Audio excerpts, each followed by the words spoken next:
Olá, eu sou Sheila Querido, venho aqui para passar para vocês o que foi falado, o conteúdo das palestras dos workshops do mês de abril, onde nós falamos sobre riqueza e escassez e por que tantos altos e baixos na nossa questão financeira. Espero que eu contribua aí com uma reflexão sobre esse assunto. Mas como eu gosto de fazer sempre antes de começar os meus trabalhos, é convidar você, mesmo que vá assistir agora, né, depois, gravado, que você possa ter um minutinho para você.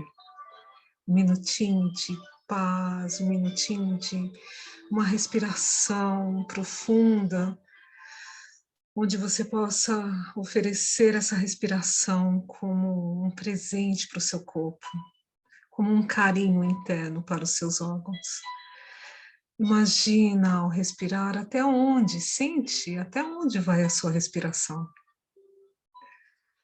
Percebe, senta de uma forma confortável, se estiver deitado, né? Relaxe. Se estiver sentado, plante os seus pés no chão, solte eles no chão. Respire profundamente, relaxe os ombros, os braços, se você quiser colocar sobre o seu colo. Esteja com você um minutinho, e perceba como pode ser boa essa companhia. Eu sei que os pensamentos invadem a nossa mente assim, nos atropelando. Tudo bem, reconheça esses pensamentos. Se possível, imagina trazendo ele também para o seu colo. Reconecte ao seu corpo, a sua batida do coração. Reconecte a sua respiração e relaxe. Reconheça, se necessário, os pensamentos. Reconecte ao seu corpo e relaxe. E se perceba.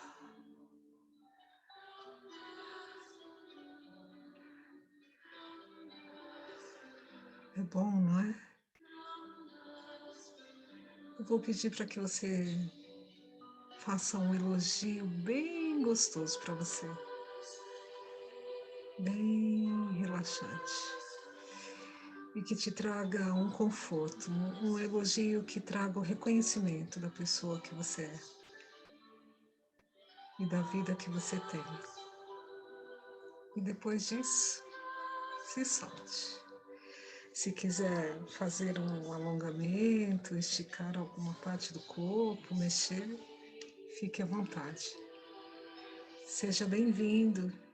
Esse foi, desse mês foram o 65º e 6º workshop online, depois do ano de 2019. Eu vou compartilhar com vocês aqui alguns slides, tá? Daqui a pouco eu vou tirar esse fundo, que eu estranho muito ficar para lá e para cá,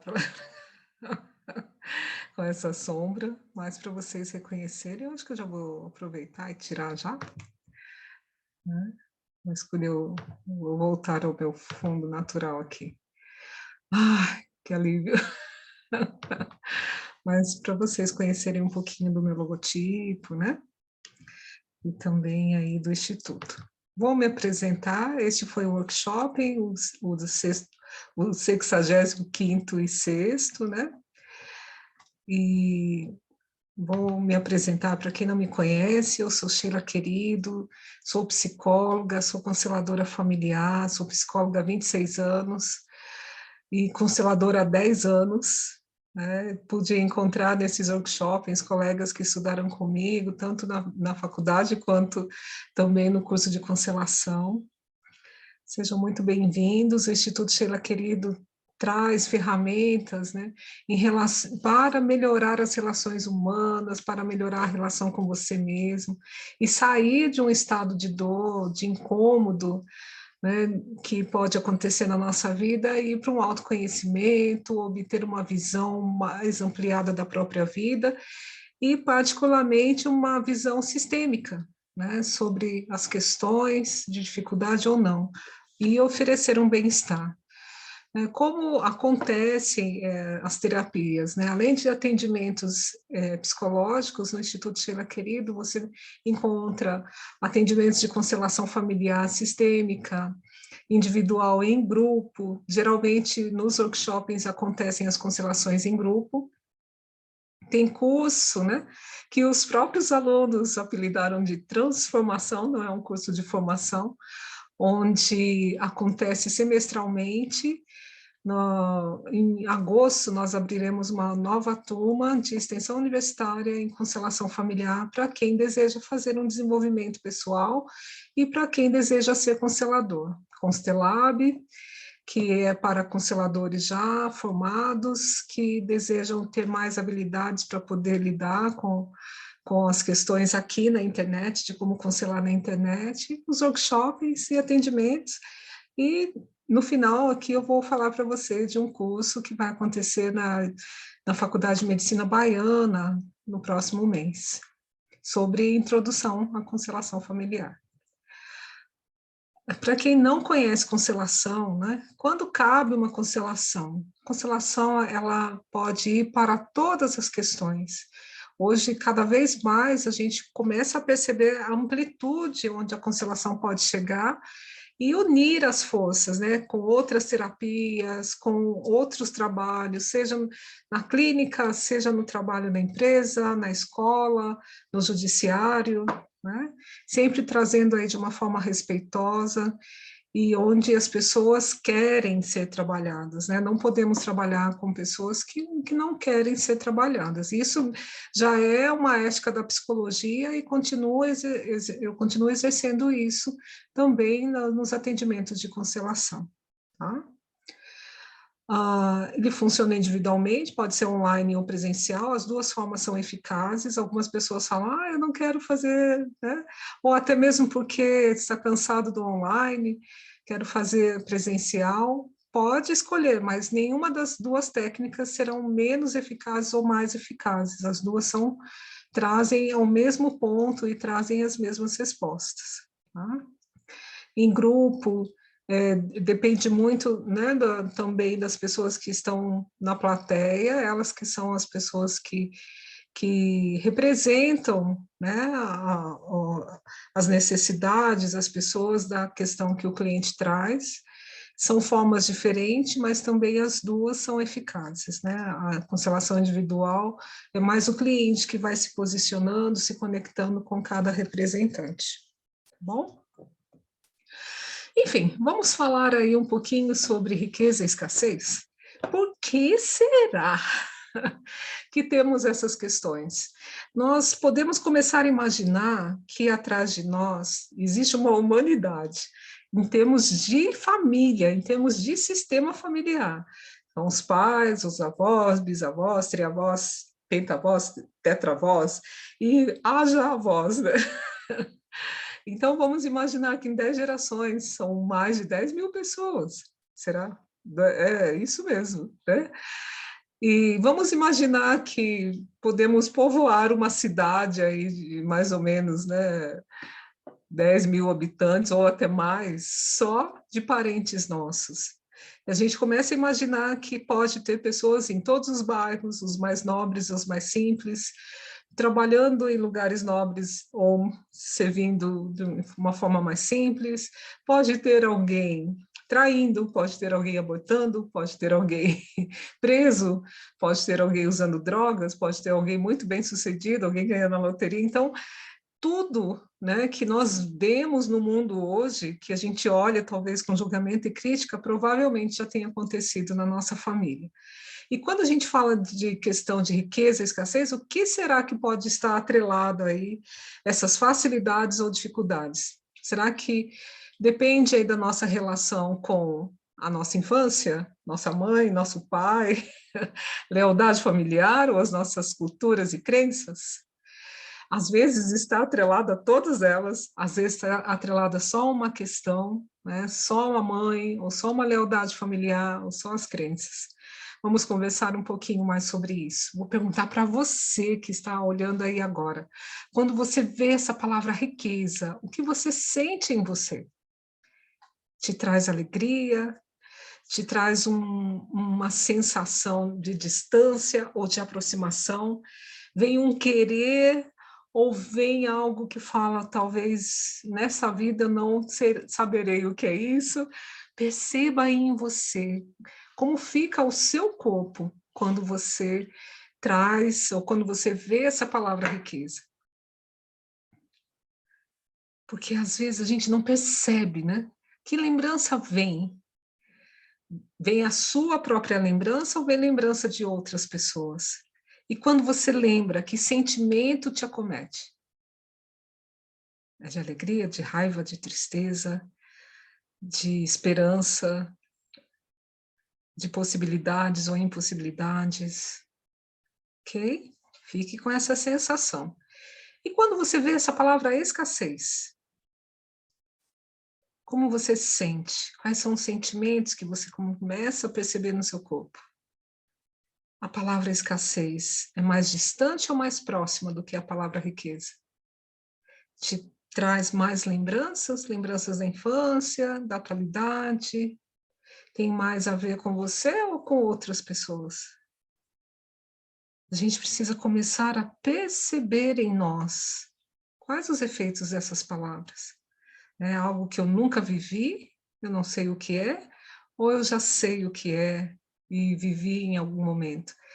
Trouxe alguma sensação desagradável ou uma sensação agradável? Ok? Por que eu estou fazendo essas perguntas para vocês, antes de continuar?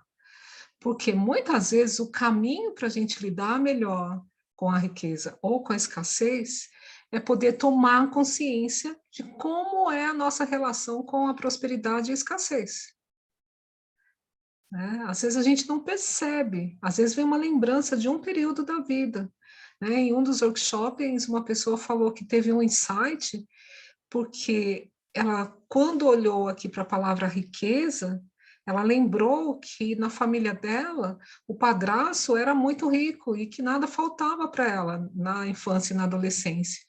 Mas, em consequência disso, ele dava dinheiro para os filhos, para os enteados, para as pessoas, mas não dava para a mãe dela. E quando a mãe pegava um dinheirinho lá escondido, era motivo de muita briga.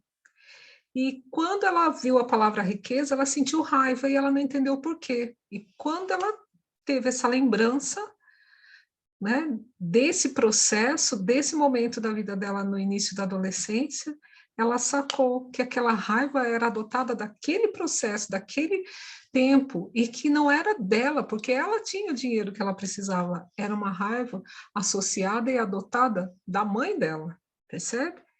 Então, com esse exemplo também, você pode talvez buscar alguma lembrança do qual você adota um sentimento, adota uma sensação que você não precisa ter agora na atualidade. Você pode ter, né, e pode até, né, como fazemos em constelação, devolver para o dono dessa raiva, desse sentimento, porque nós podemos gostar, nós podemos nos sentir bem diante da prosperidade, diante do dinheiro, não é? Então, fica aí esse exemplo para você. Vamos falar da infância? As questões da infância. Você, como essa menininha, já teve um cofrinho onde você guardava seu dinheiro quando era criança? Eu tinha, né, e ficava ansiosa para poder chegar a determinada época do ano para poder abrir aquele cofrinho para ver se ia dar para comprar aquilo que eu queria. Essa era a minha relação com o dinheiro.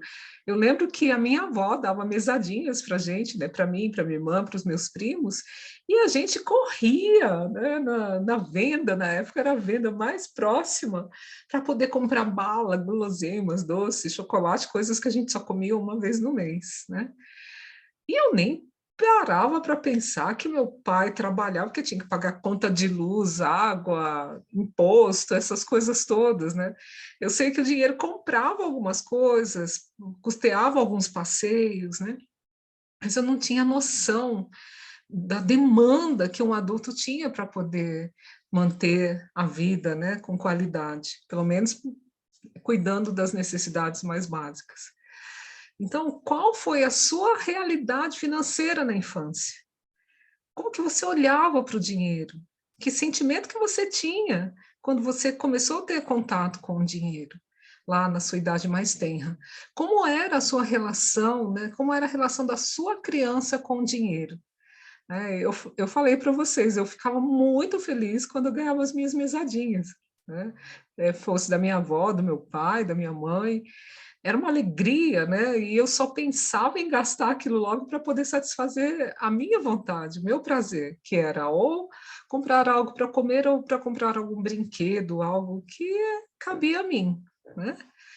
Mas às vezes não, tem pessoas que podem ter tido sentimentos desagradáveis, né? Porque às vezes na hora de comprar alguma coisa, o dinheiro não estava ali presente, né? Eu lembro que a minha mãe falava assim: ah, não vai dar para comprar tal coisa para você. Eu lembro que eu queria uma bota que vinha até o joelho, muito linda, né? E a minha mãe falava assim: não dá, porque tem a sua irmã. E eu teria condição de comprar só para você, para sua irmã não. E eu pensava lá, né, meus 7 anos de idade, poxa, por que que eu tive, ela teve que ter minha irmã? Se ela não tivesse a minha irmã, eu teria. Então, olha o sentimento que tem, né? Aí relacionado com a falta desse dinheiro, muitas vezes. Então, qual a consequência, como fica a relação com a irmã, né? Eu não lembro em detalhes, mas pode ser que eu tive algum comportamento de raiva para com a minha irmã por isso, né? E você? Teve também ou não? Como descobriu o valor do dinheiro? Quais eram as frases que seus pais falavam sobre dinheiro, seus cuidadores falavam sobre dinheiro com você? Às vezes, era assim, tem que trabalhar muito para conseguir, né, pagar as contas. Dinheiro não nasce em árvore. Está pensando o quê, menino? Né? Talvez, né, eu que tenho aí meus 20 e poucos anos, quando eu era criança, né, tinha um costume, era uma cultura, né, de comprar roupas somente em épocas de inverno ou verão, ou datas festivas como aniversário e Natal, né, sapatos. Não se comprava toda hora que tinha vontade, né? Diferente das crianças de hoje que falam, mãe, a mãe vai lá, pai, o pai dá, né?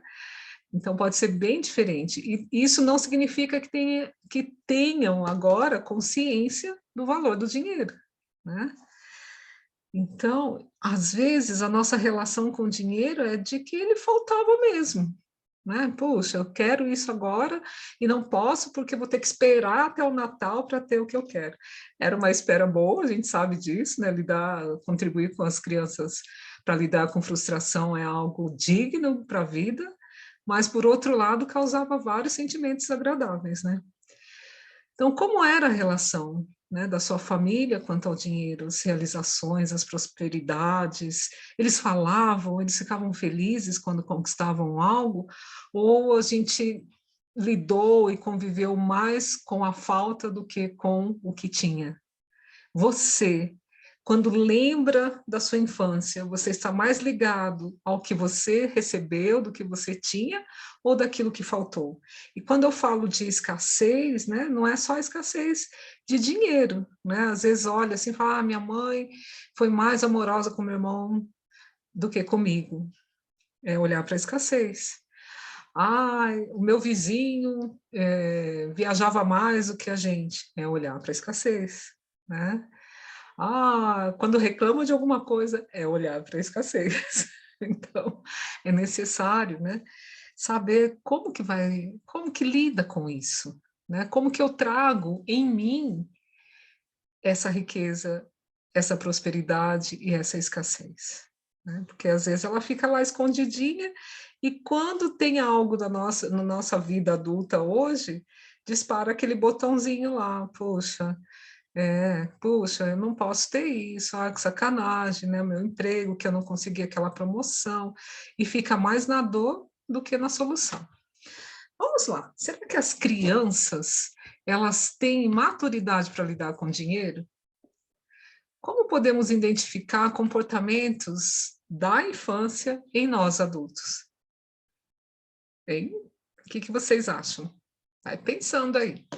Se quiser também escrever para mim depois, eu acho que pode ser uma partilha bem legal. Então, usar o dinheiro somente como coisas, né, e ações relacionadas ao prazer, talvez comida, roupa, lazer, né, poder, eu vou utilizar para coisas imediatas, agora, e de preferência eu vou gastar tudo, porque eu acho que alguém vai me dar novamente mais dinheiro, que eu não tive nenhum esforço, né? Então, por que não utilizar ele para o meu bel prazer? A criança, ela não consegue planejar médio e longo prazo. Algumas, sim, tem tudo tem uma exceção. Tem algumas crianças que conseguem, né? Mas também depende muito da educação financeira que os pais oferecem. Às vezes os pais não tiveram essa educação financeira e não conseguem oferecer para os filhos, não é? Então, ter expectativa que alguém vai sempre costear algo para ela, sabe assim, vou sair com os meus amigos, eu não tenho dinheiro, mas vou sair com os meus amigos que são mais capazes financeiramente e eles vão bancar para mim. Sempre fica na espreita que alguém pode fazer algo para ele.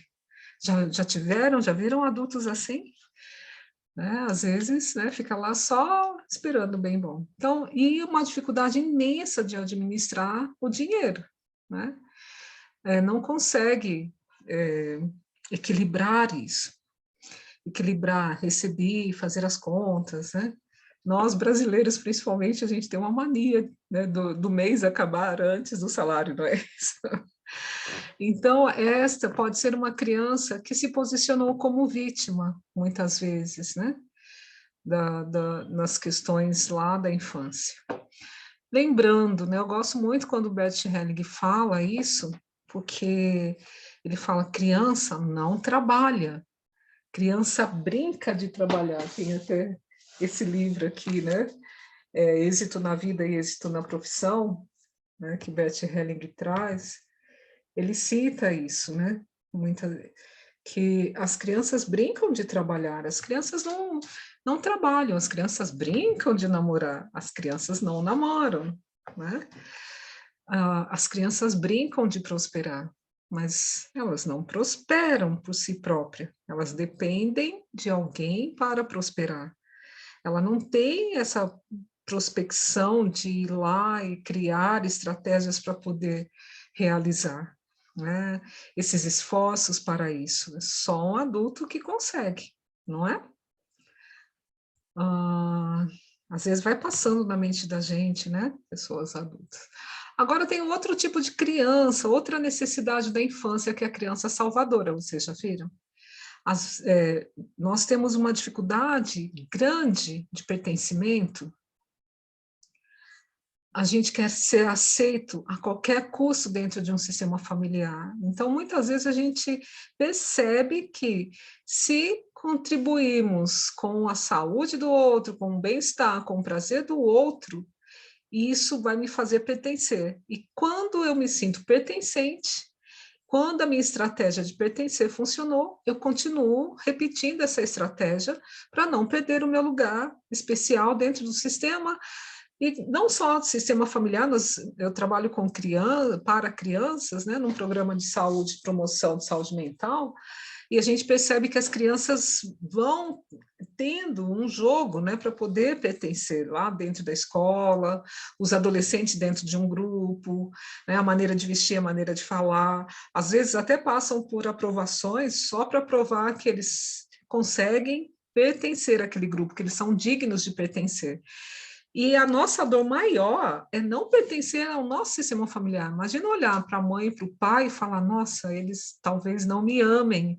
Principalmente quando chega um irmãozinho, né? Talvez eles não me amem mais, talvez eles não vão me amar mais, eu preciso fazer alguma coisa para pertencer.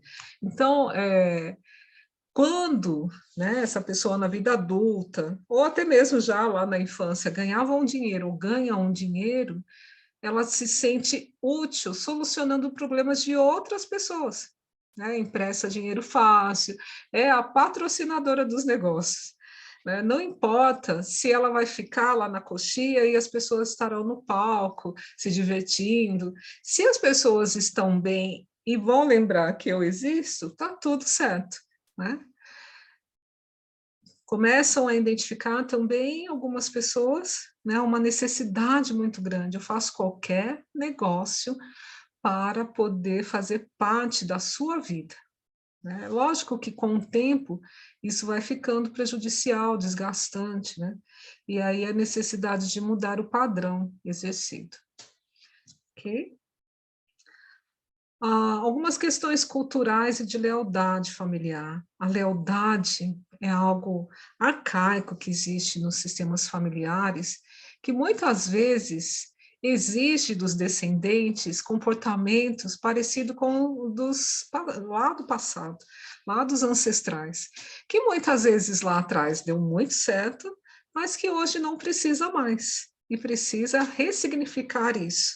E é nesse momento de ressignificar a lealdade que muitas vezes nós sentimos culpa de fazer diferente. Já sentiu assim? Eu confesso para vocês que já. Então, por exemplo, eu coloquei uma foto aqui, né, de uma produção de empresa. Isso me lembra muito os anos 70, 80, até mesmo 90, né, onde as pessoas, a era, né, que veio aí muito forte ainda existe a era industrial, né, onde a consciência e a cultura é assim, preciso ter um trabalho, não importa se é um trabalho que vai me satisfazer emocionalmente, mentalmente, fisicamente, que geralmente, né, muitas pessoas tinham LER, né, eu já tive LER, de trabalho repetitivo, né?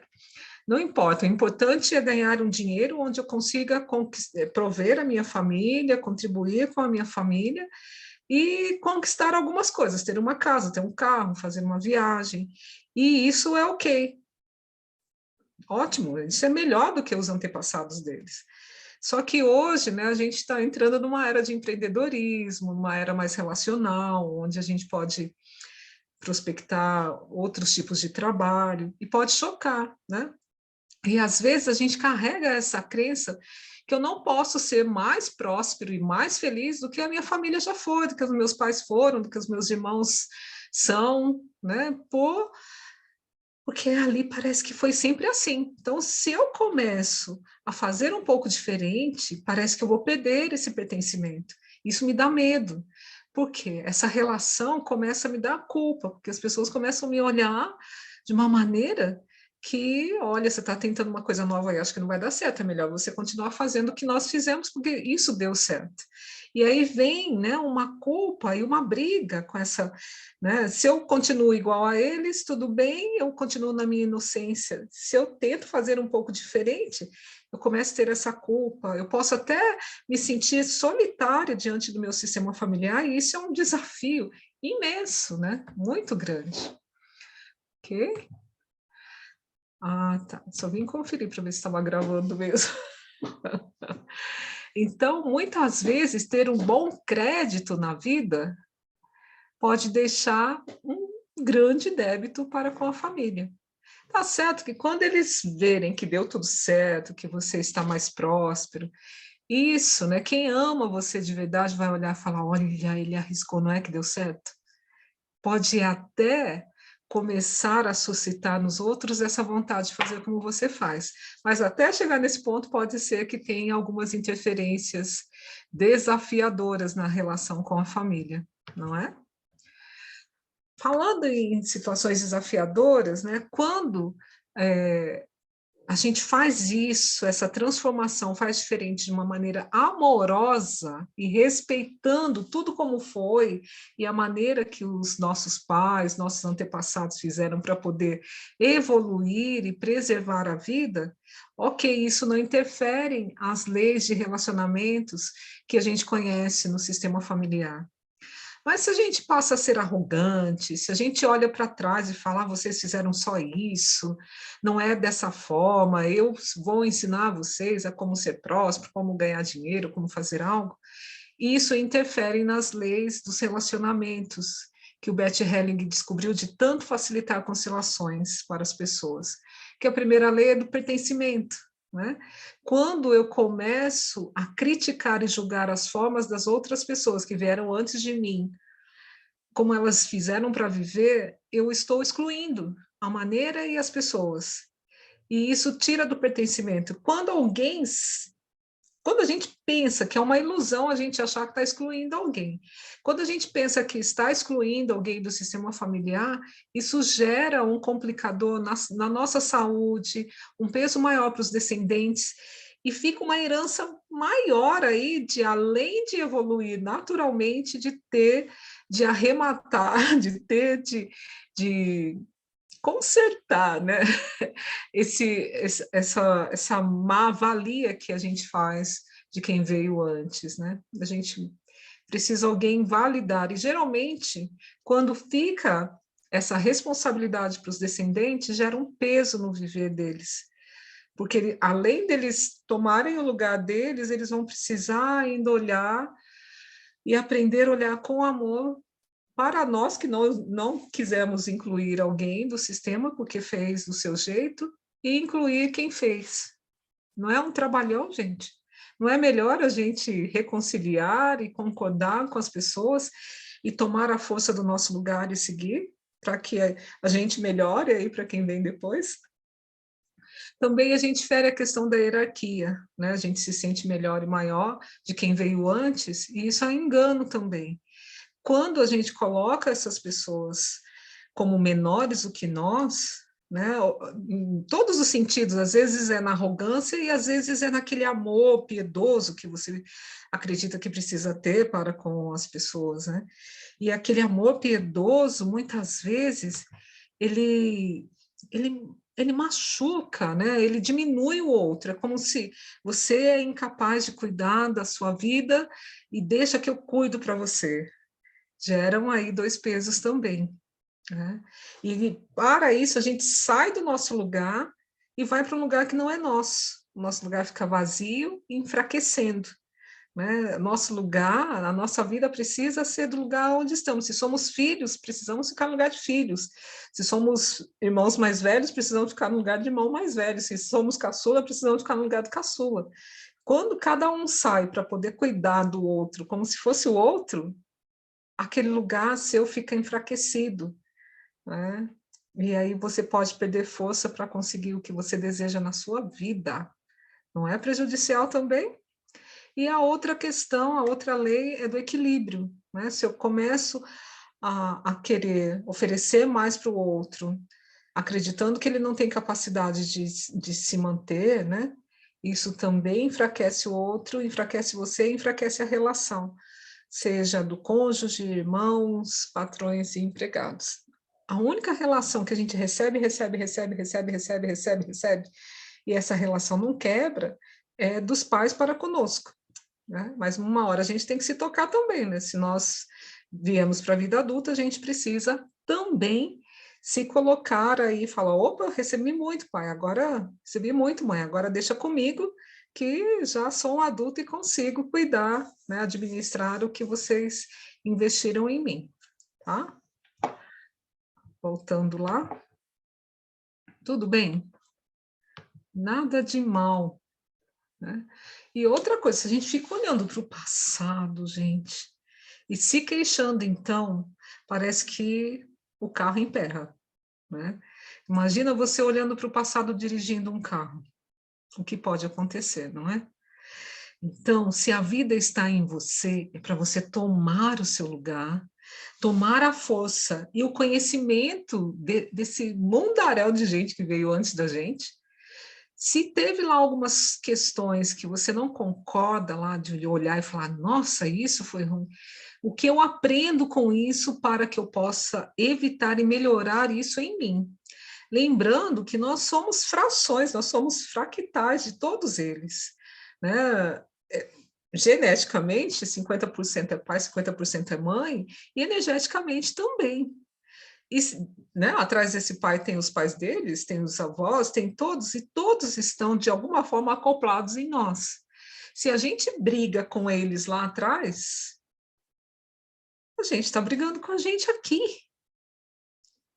Se eles lá no tempo deles, lá sem internet, sem nada, né, andando de cavalo, né, não tendo informação, não tendo livro, não sabendo escrever, lá, vamos indo lá para trás. Eles conseguiram manter a evolução da vida. Isso não é bárbaro? Isso não é maravilhoso? Agora, gente, com tudo que a gente tem, vai ficar olhando para trás? Não, né? Vamos tomar o nosso lugar, falar para eles: opa, agora é minha vez de fazer bonito, não de fazer feio. Torçam por mim aí que agora eu preciso fazer o meu melhor. E como? Me orientem, né? Que a gente possa acessar em nós essa memória de vitória, que se nós estamos aqui, eles fizeram algo para vencer, né? E quantos não morreram antes de poder oferecer a vida para que ela pudesse seguir adiante? Então vamos fazer jus a isso, né, gente? Vamos olhar para frente.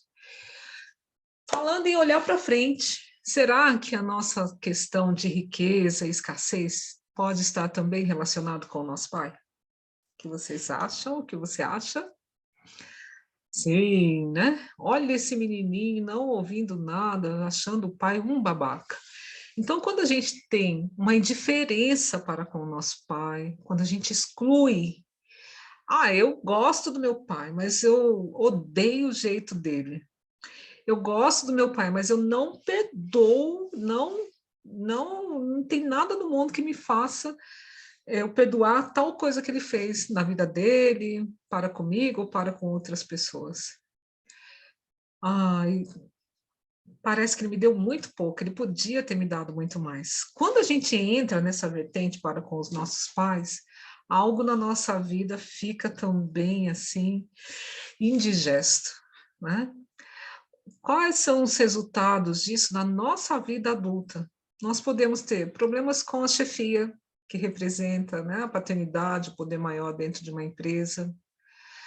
As pessoas começam a trabalhar, de repente, não consegue manter, né, aquele emprego, ou fica no empreguinho lá a vida inteira, ganhando pouquinho, isso também tem a ver com a mãe, e não consegue ter uma ascensão na vida.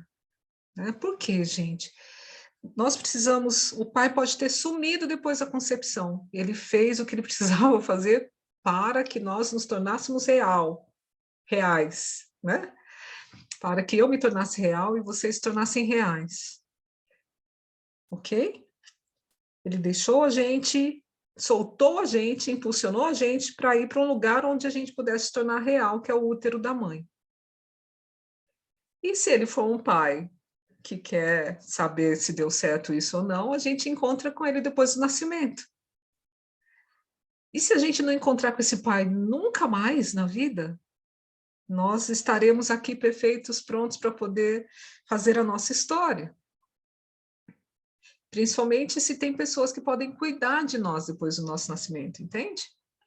Então, sempre, né, a pessoa que não tem esse relacionamento amoroso interno, tá, gente? Pode ser com um pai que nunca conheceu, pode ser com um pai que conheceu na infância, pode ser com um pai que morreu cedo, pode ser qualquer qualquer homem comum que quis e fez o ato de ser o seu pai. Então, essa pessoa sempre fica nessa escassez, tem dificuldade para pagar as coisas, reclama, critica, que não consegue, ele não consegue valorizar o trabalho do outro, desiste diante das dificuldades, ele não consegue pedir ajuda para poder, uma mentoria, alguém mais velho para poder ajudar ele a ter novas estratégias. Ele fica enfraquecido. É como se, no momento da concepção, ele olhasse para o pai assim e falasse: não quero, não quero que você seja meu pai, não. Né? Fica fraco, né? O tônus fica fraco. Às vezes, até o pegar da mão é aquela coisinha assim que não.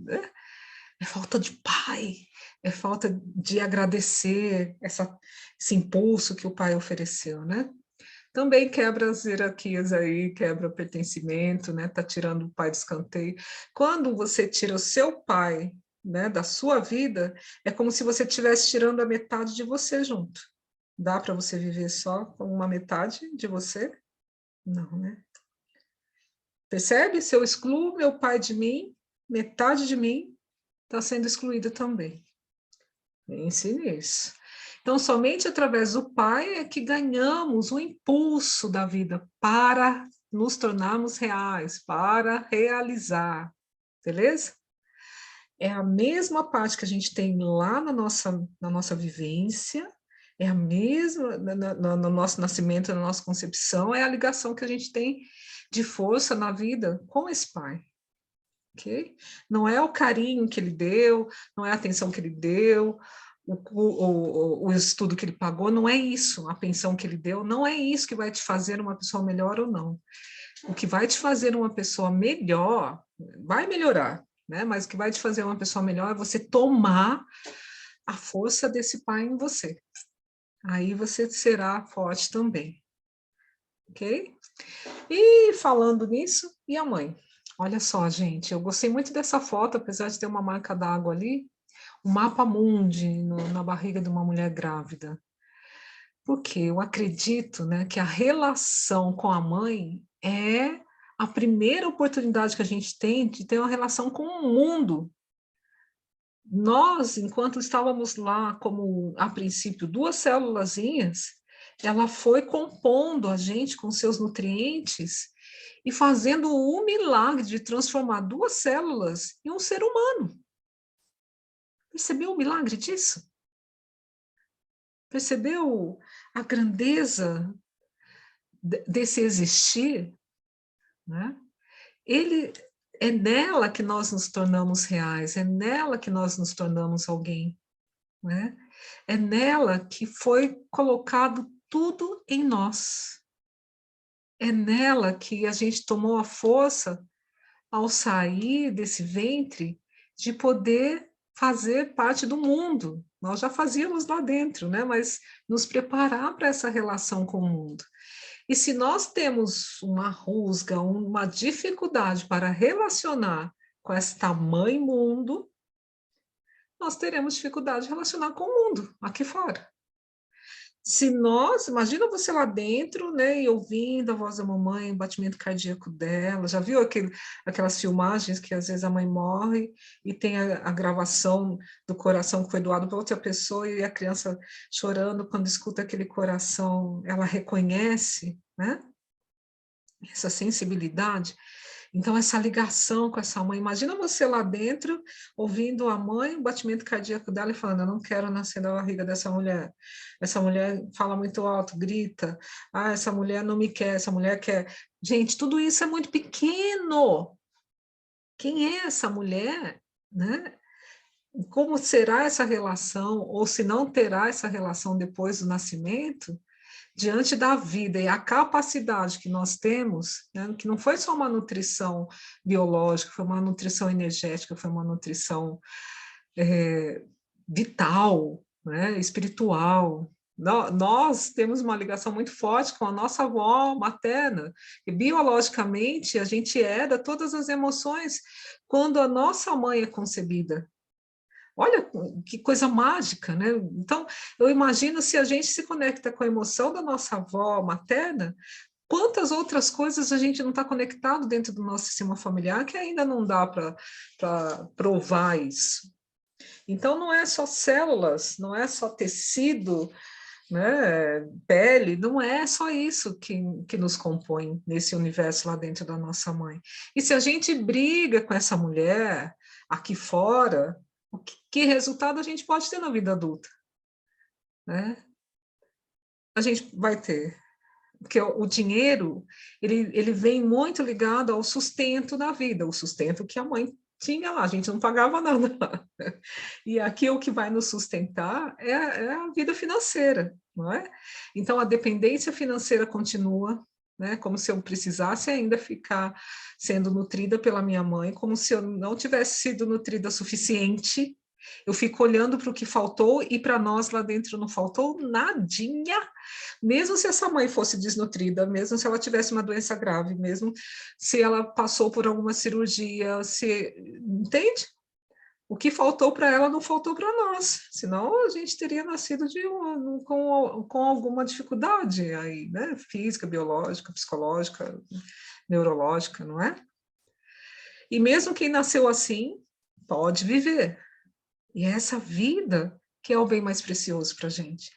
Então, na vida adulta, ainda temos dificuldade de trabalho, de ser reconhecido pelos outros. A gente sabe que se a gente é amado pela nossa mãe, ou se a gente ama a nossa mãe, se as pessoas nos reconhecem, nos valorizam também, né? Desde lá da escola, né?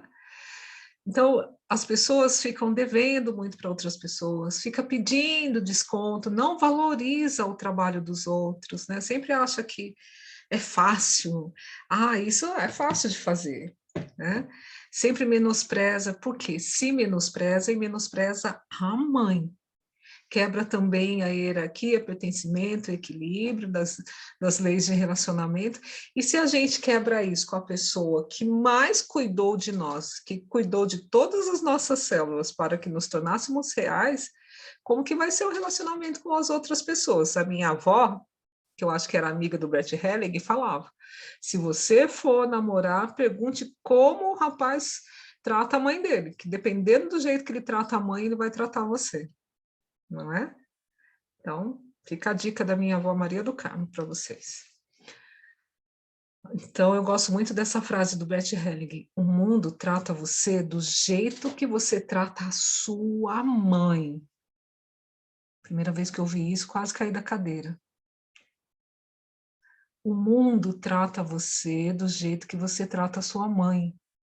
Você trata a sua mãe com desdém, você olha para ela e fala: ai, coitadinha, tão fraquinha, ai, que burrinha, ou ai, que chatinha.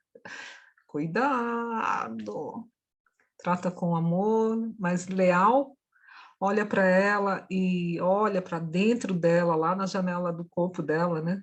E percebe que lá tem alguém, tem uma mulher, tem uma criança, talvez ferida ainda, né? Mas uma pessoa que supera. Você amplia seu olhar quando olha para sua mãe, o mundo vai ampliar o olhar para você. Agora, é nervosinho com ela, ela passa para falar: ai, não sabe nada. É, quando ela pede para você ajudar ela a mexer no celular, não sabe de nada. É assim, mãe. Né? Eu vejo muitos adolescentes falando: é assim, mãe, tá louco, a senhora não sabe, né? Não sabe, mas ele não imagina o quanto essa mãe precisou datilografar, quanto essa mãe precisou em aula de computação para poder ir assimilando aqui, deixando no campo mórfico, deixando aqui as informações para que hoje essas crianças, esses adolescentes possam fazer, né, esse marabalismo, né, essa navegação do jeito que eles fazem na internet hoje. Ah, se eles soubessem todo o sacrifício que foi feito para que ficasse fácil hoje para eles, eles teriam mais respeito, não acha? E também essa questão, né? Às vezes a gente acha que tem esse amor invertido, né? Quando a gente olha para os nossos pais, por mais às vezes eles estão doentinhos, se eles estão doentes já numa idade avançada, isso faz parte da vida, e se eles estão ali, eles têm uma capacidade de lidar com isso, de poder ampliar o olhar e ver a grandeza, muitas vezes, de lidar com uma doença, né? E cuidar do jeito que eles cuidam, é grande também, é olhar para uma capacidade também.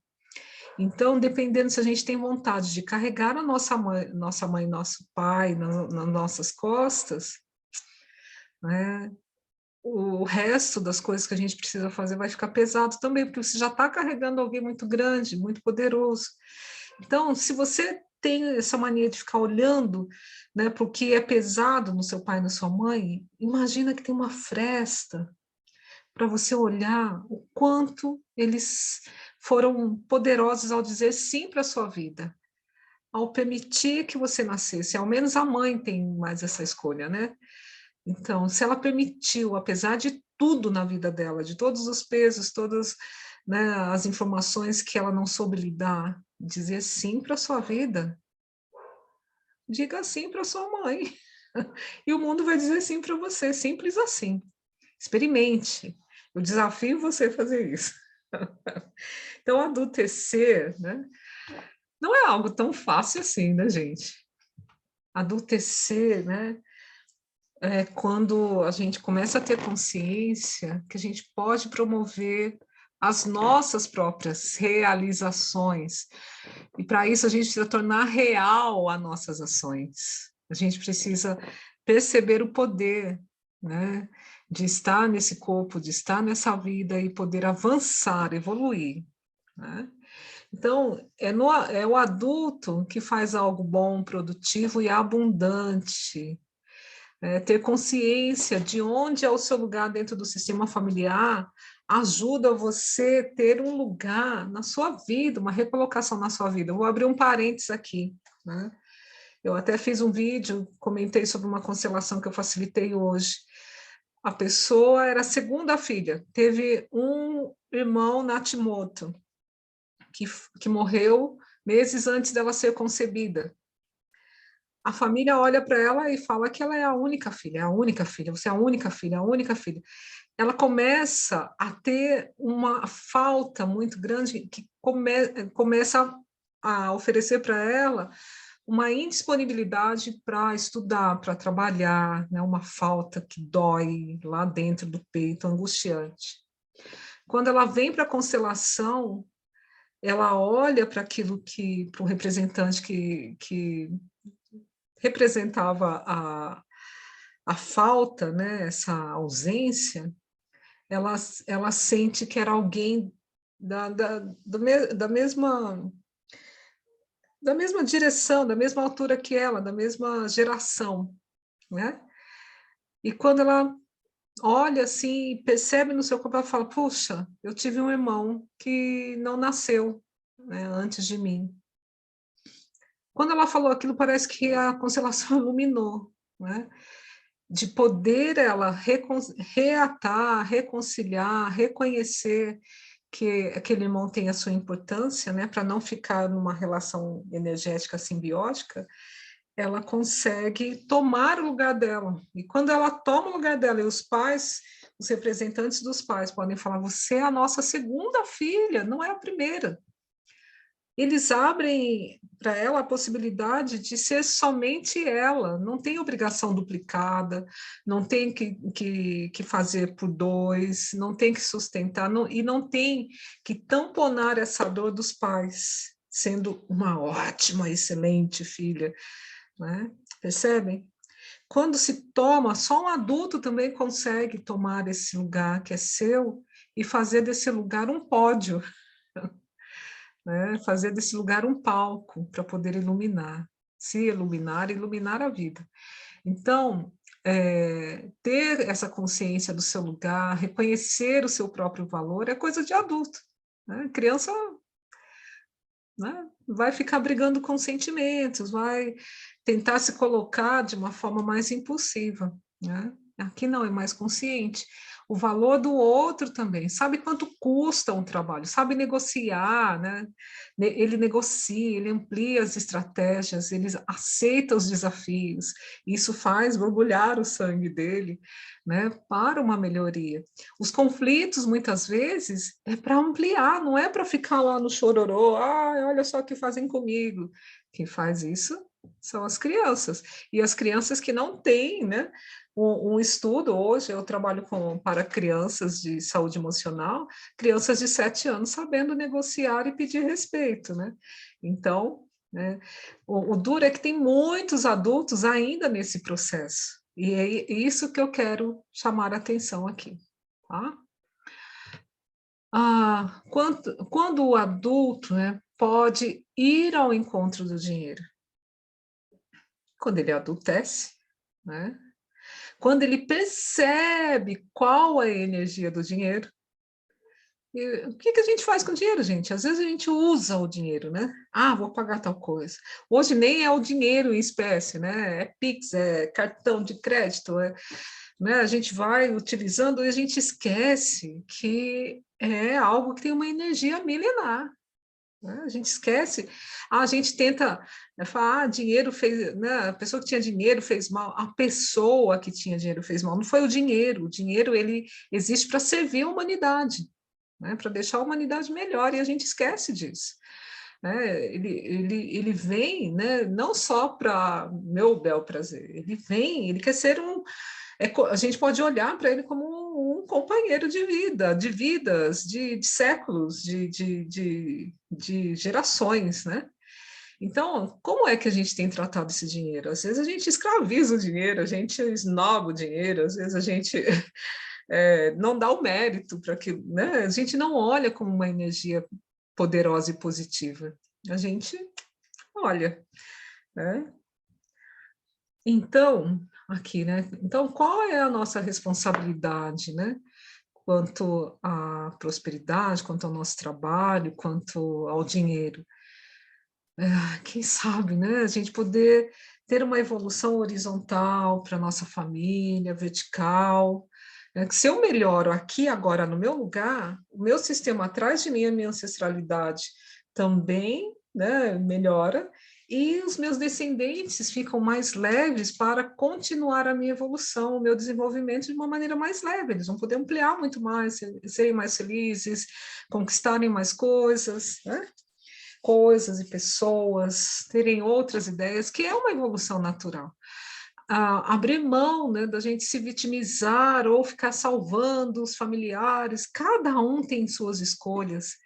E por incrível que pareça, hoje eu fui constelada, né, e teve uma frase da minha constelação que é assim: de poder ver a grandeza da escolha do outro, mesmo que pareça ser muito diferente da sua, mesmo que pareça ser menor.